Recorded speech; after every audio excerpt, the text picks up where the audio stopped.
Bonjour à tous. Aujourd'hui, on va se poser la question de savoir si c'est vraiment possible d'être étudiant à l'université, donc après le bac, pour un autiste.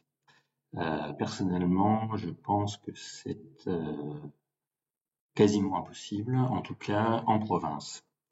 Je vais vous parler de ma propre expérience et puis aborder le sujet en ayant un peu parlé autour de moi.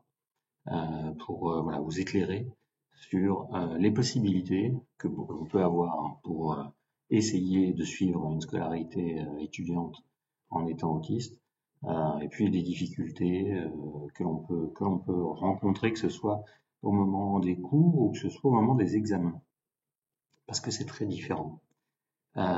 Beaucoup de personnes sous-estiment les difficultés qu'on peut rencontrer en étant autiste ou handicapé d'ailleurs, hein.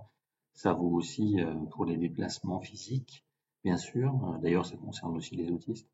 Ça vaut aussi pour tout autre type de handicap. Alors, certains peuvent être bien compensés facilement par les universités, mais d'autres, comme l'autisme, sont très très compliqués. Alors, les premiers défis en fait qu'on va rencontrer, d'abord, c'est à l'inscription. À l'inscription, on va nous demander de remplir une fiche handicap sur Parcoursup, dans laquelle on peut, si on le souhaite, mettre nos difficultés et nos reconnaissances de handicap. Je ne suis pas certain que toutes les universités soient neutres à ce sujet. J'ai pas d'éléments de preuve là-dessus, mais je ne sais pas si il n'y a vraiment aucune discrimination là-dessus. En tout cas, ce qui est sûr, c'est que me concernant, remplir cette fiche handicap ne m'a absolument servi à rien. Ça ne m'a rien apporté parce que quand j'ai été accepté donc en fac de médecine, euh, j'ai pas été accepté pour ma fiche handicap. J'ai été accepté pour mon relevé de notes et mes motivations. Par contre, aucune information que je n'avais fournie dans ma fiche handicap n'a été utilisée. C'est-à-dire que j'ai dû tout répéter, tout remettre dans un dossier, euh, malgré le fait d'avoir déjà rempli cette fiche. Donc on peut penser que cette fiche n'a absolument servi à rien et que donc il est inutile de la remplir. Ensuite, il y a les défis sociaux que l'on va rencontrer. Alors, si on choisit de suivre les cours en présentiel, ou tout du moins si on a le choix et qu'on le choisit, la difficulté, ça va être les liens sociaux, les difficultés de s'intégrer dans un groupe, parce que dans certaines filières, notamment en filière de santé, il est connu et reconnu et encouragé que le travail se fasse en groupe, les révisions, le travail, etc. C'est une méthode qui marche bien pour la majorité des gens. Bon, c'est pas une méthode qui marchera pour beaucoup d'autistes, mais en tout cas déjà on est cuit là-dessus parce que on peut penser que ça va être difficile. Ensuite, on a les interactions et les présentations orales qui peuvent être demandées, notamment en TD. Là, c'est pareil, on va être dans des difficultés très importantes et les professeurs ne sont pas toujours informés, sauf si on le fait individuellement à chacun d'entre eux, hein, mais même si on a parlé à notre référent handicap, s'il y en a un, et à notre professeur principal, il n'est pas sûr que tous les intervenants soient informés et encore moins qu'ils s'en tiennent compte. En tout cas, la dispense de TD peut être demandée et obtenue. Moi, personnellement, je l'ai obtenue. Par contre, ça vous porte préjudice puisque vous n'avez pas accès aux cours, puisque autant les autres cours sont souvent diffusés en vidéo, les cours magistraux, autant les cours en TD, rien. Donc déjà, c'est toute une part de matière dont vous n'aurez pas accès, ouais, à laquelle vous n'aurez pas accès. Puis enfin tous les événements sociaux, donc les forums de l'emploi, forums de tout un tas de trucs qui sont parfois évalués dans les QCM, auxquels vous n'avez pas accès. Et comme c'est du présentiel vivant, il n'y a pas de vidéo. Donc là, c'est pareil, il vous faut inventer les réponses. Alors, moi personnellement là-dessus, j'ai eu tout bon dans le QCM forme de l'emploi auquel on était invité à participer en étant informé qu'il y aurait un QCM là-dessus à l'examen au partiel. J'ai eu tout bon, voilà, en n'étant pas bête sur les réponses, mais c'est quand même finalement très discriminant. C'est aussi difficile quand on utilise déjà tout ce qui est gestion du temps, l'emploi du temps, le fait de tenir compte de ses besoins et de ses difficultés dans un cadre horaire. Alors moi, je travaillais en même temps. Donc autant dire que les révisions, c'était forcément le soir ou le week-end. Après une journée de travail, c'est pas évident de continuer à réviser. C'est vrai pour tout type d'étudiant, c'est encore plus vrai pour un étudiant autiste. Et ça, là-dessus, il n'y a pas de compensation. Ça, clairement, autant vous pourrez demander du temps supplémentaire pour l'examen, pas sûr que vous l'obteniez. Moi, personnellement, j'en ai pas obtenu. Mais par contre, pour les révisions, les journées font toujours 24 heures, et ça, là-dessus, il n'y a pas de dérogation. C'est difficile aussi, c'est les sensibilités sensorielles. Une fac de médecine, je vous raconte pas, enfin, j'ai pas été dans d'autres facs, hein, enfin, si, ouais, si, j'étais en fac de droit aussi. C'est gigantesque, ça résonne, il y a un bruit fou, on se perd partout dans les couloirs, la plupart du temps, les locaux sont pourris, il y a des odeurs atroces. Bon, c'est pas évident. Ça crée vraiment une surcharge. Déjà, rien que ça, l'accès aussi, hein. L'accès difficile avec un moyen de transport particulier. Moi, je peux pas prendre les transports en commun. Il n'y a pas de stationnement. Il y a 2 places handicap pour 5000 étudiants, donc autant dire que il n'y a pas de place, quoi. Alors, pour les adaptations, moi j'en ai demandé effectivement dès la rentrée scolaire, en début septembre. J'ai pu avoir un rendez-vous début novembre, je crois, donc juste avant les partiels. Ce qui fait, je parle de l'année dernière, hein, donc ce qui fait que je n'ai pas eu tous mes aménagements pour les premiers partiels, mais j'ai pu avoir la possibilité. Donc j'ai demandé à pouvoir mettre un casque anti-bruit dans la salle d'examen. On m'a refusé cet aménagement, et on m'a proposé des bouchons d'oreille. Donc j'ai accepté. Après j'en ai pas mis personnellement. Parce qu'on m'a proposé un second aménagement d'être dans une salle avec moins d'étudiants. Donc au lieu d'être comment ça s'appelle, enfin dans une gigantesque salle de fac, on était dans une petite salle, on était une vingtaine. Ce qui fait qu'il y avait peu de bruit, j'ai pas eu besoin de mettre mes bouchons d'oreille. J'avais demandé un tiers-temps qui m'a été refusé parce qu'on m'a dit que mes capacités cognitives étaient suffisantes pour pas en avoir besoin. En fait, à aucun examen, j'en ai eu besoin. J'ai toujours fini avant l'heure de fin initiale, donc finalement c'était quelque chose d'inutile pour moi. Et qu'est-ce que j'ai demandé d'autre? J'avais demandé à pouvoir suivre les cours en distanciel. Ça avait été accepté, donc j'ai pu suivre les cours en distanciel. En fait, tous les étudiants peuvent suivre les cours en distanciel parce que les amphis ne sont pas assez grands pour contenir tous les étudiants. Donc de toute façon, de fait, les étudiants, sauf à arriver 3 heures avant le début du cours pour être sûr d'avoir une place, n'ont pas accès. Donc tous les cours sont filmés, tous les cours magistraux, et on a accès en replay sur Teams. L'inconvénient, c'est qu'on n'y a accès qu'une semaine. Moi, en tant qu'autiste, j'avais beaucoup de mal à suivre tous les cours en vidéo dans le délai imparti, du fait de ma fatigue. Et du coup, il y a plein de cours que je n'ai pas pu suivre parce que le délai d'une semaine était passé. J'avais demandé une dérogation là-dessus. Médicalement, elle m'a été accordée, mais par contre, techniquement, ça n'a pas été possible. On m'a dit que voilà, on ne pouvait pas, pour tel ou tel étudiant, déroger techniquement aux problématiques de délai, donc ça n'était pas possible. Pour certains cours, le présentiel était obligatoire.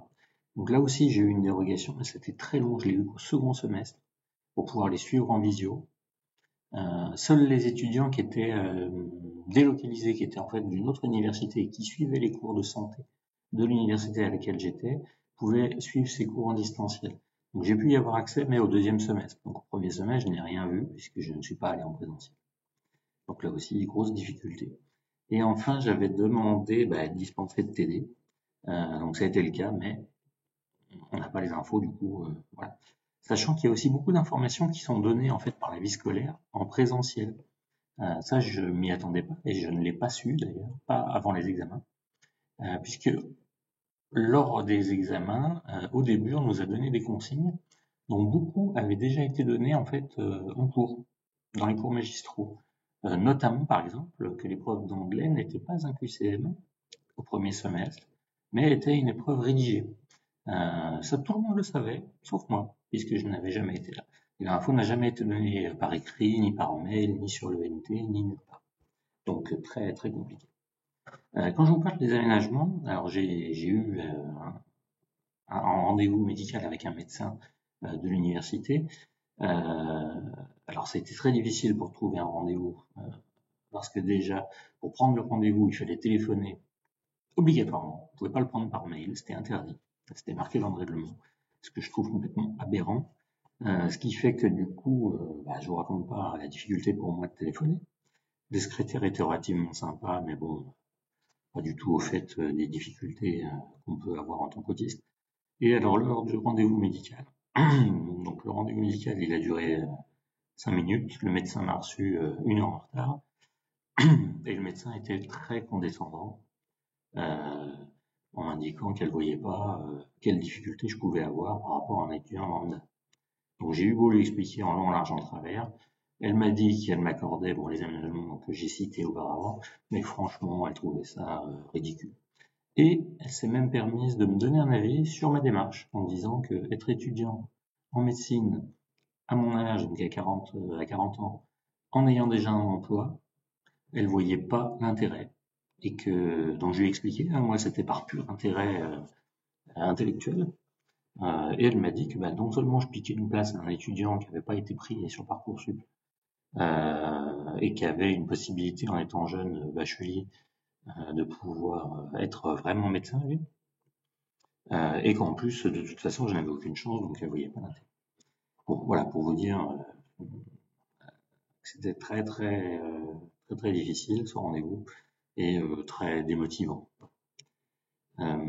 Ensuite, ce que je peux conseiller moi pour essayer de réussir dans ces études, c'est de créer des routines solides, bien sûr, parce que sans routine, on n'arrivera jamais à se mettre dans les révisions.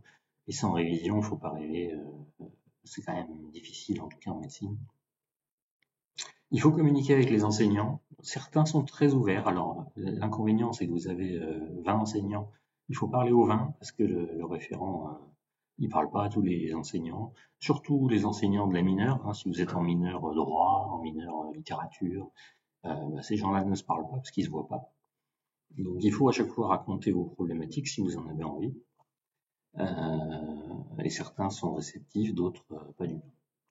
Il y a pas mal d'associations par contre disponibles. Alors pour ça, il faut se déplacer, il faut aller sur place, il faut rencontrer des gens. Donc c'est complètement antinomique avec l'autisme. Mais si on en a envie et qu'on a la possibilité, c'est intéressant, c'est certain. Moi, ce que j'ai vu parmi les autres étudiants autistes, c'est qu'aucun n'a réussi. Au premier semestre, donc sans aucune révision me concernant. J'ai révisé dans la voiture 2 heures avant le QCM du début de matinée. J'ai pu avoir un peu au-dessus de la moyenne, ce qui est bien, mais pas du tout suffisant évidemment pour passer en seconde année. Et aux examens de fin d'année, je n'y suis tout simplement pas allé parce que ça représentait 3 jours d'affilée. Le premier coup, partiel, c'était 2 jours. Là, c'était 3 jours, donc il fallait que je réserve une chambre Airbnb, que je prenne 3 jours de congé, sachant que j'avais pas du tout révisé. Enfin voilà, je me suis découragé. Et donc je n'y suis pas allé.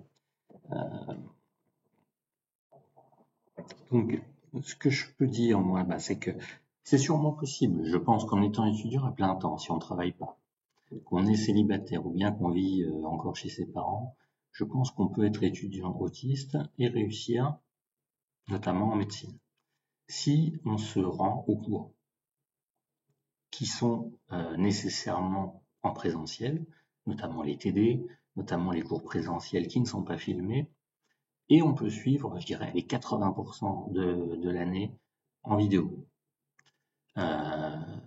On n'aura pas tout, mais on aura l'essentiel. Et je pense qu'il est possible dans ce cas-là de réussir. Ça demande des efforts très importants, du coup, parce qu'il va falloir quand même se rendre à pas mal de cours.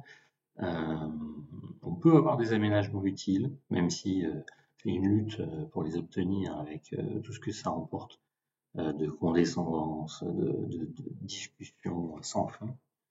Mais je pense qu'on peut le faire. Si on est autiste au point de ne pas pouvoir aller en présentiel de l'année, je ne pense pas qu'il soit possible. Même avec une université qui se dit handicap friendly ou ASPI friendly et dont 80% des cours sont en vidéo, je ne pense pas qu'on puisse réussir parce que, comme je vous dis, il manque beaucoup d'informations. Il y a plein de TD qui sont visiblement essentiels. Et j'ai l'impression que les QCM, c'est plutôt 50% cours magistral, 50% TD, les questions. Donc les TD sont quand même très valorisés par les enseignants, parce que à savoir que c'est les enseignants qui vous forment, qui font les QCM. Donc, lorsqu'en cours, ils insistent particulièrement sur une thématique, et parfois même certains étudiants m'ont dit qu'ils l'avaient clairement dit. Des fois, les profs disent clairement, attention là-dessus, il y aura des questions dans le QCM. Ça, si vous n'avez pas l'info parce que vous n'êtes pas présent, vous n'allez pas forcer les révisions là-dessus, et donc vous êtes marrant. Donc voilà, pour vous dire, je pense que pour un autiste dont la possibilité de se déplacer est nulle, c'est zéro, c'est pas la peine d'essayer. Je pense qu'il vaut mieux essayer d'autres filières.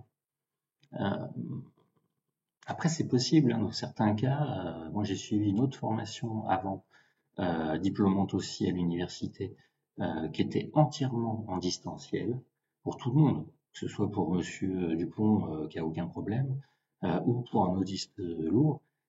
Dans ce cas-là, tout est fait pour que vous puissiez tout faire en distanciel. Et dans ce cas-là, il est tout à fait possible de réussir, et j'ai réussi avec une mention bien. Voilà. Mais dès lors que vous êtes sur une formation qui est normalement en présentiel, mais qui est proposée en distanciel, là, c'est zéro, franchement. Enfin, voilà, ils sont pas du tout au point. C'est soi-disant fait pour que tout le monde puisse la suivre, mais en vrai, ils sont pas encore au niveau. C'est clairement pas possible. Donc, du coup, quand vous sur Parcoursup, vous cliquez sur présentiel ou distanciel, en fait, c'est présentiel. Donc, il faut choisir des formations distancielles uniquement.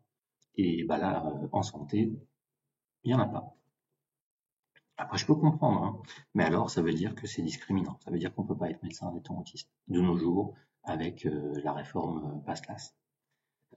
Voilà. Sauf exception exceptionnelle. Donc voilà, si vous avez trouvé cette vidéo utile, eh ben, n'hésitez pas à liker, à vous abonner, et puis dites-moi en commentaire ce que vous en pensez. Si vous-même vous êtes étudiant ou parent d'étudiant, bah, dites-moi aussi quelles sont vos expériences.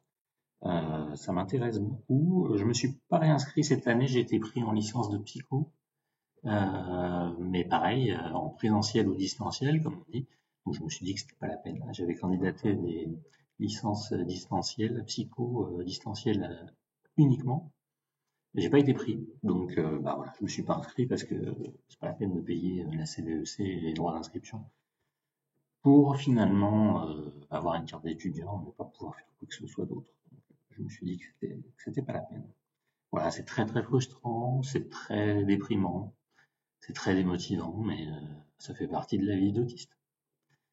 Écoutez, merci encore, et puis à bientôt pour une nouvelle vidéo.